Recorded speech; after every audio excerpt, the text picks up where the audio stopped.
Okay, so a quick look at external respiration versus internal respiration. They're two terms that you'll see within the textbook. In simple terms, then, external respiration is what's happening in your lungs. So it's that atmospheric air, the air coming in from outside, external, coming into your lungs, into your alveoli.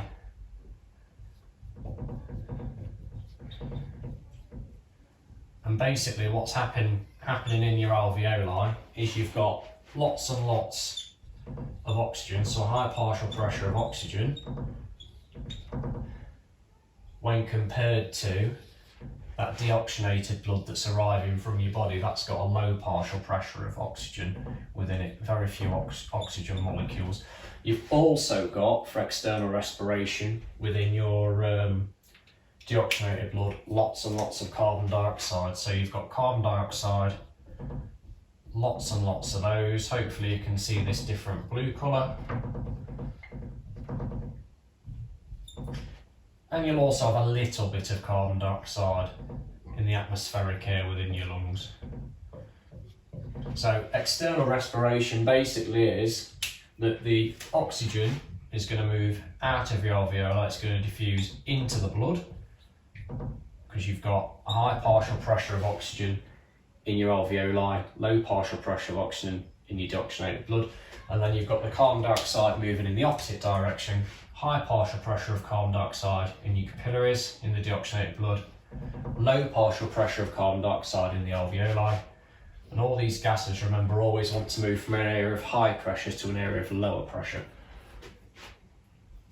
And that, in simple terms, is your external respiration. So oxygen moving out of the alveoli into the capillaries, and carbon dioxide moving from the capillaries into the alveoli. If we look at internal respiration, then that's what's happening inside your body. And that's going to be basically happening, well, for us in PE, we want to know about the muscles, don't we? So if we do a dodgy diagram of a muscle, there you go. Don't get much more dodgy than that. And again, we'll just do a capillary arriving.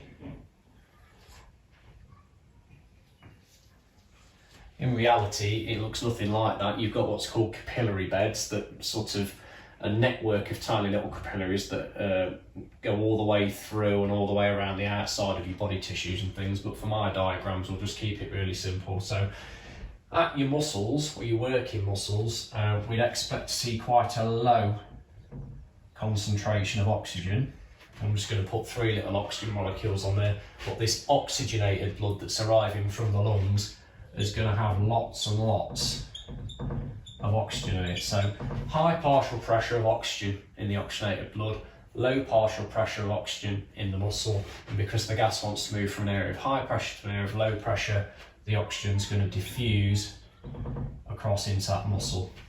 Okay, you've also got your carbon dioxide to think about as well. So within a muscle, you're going to have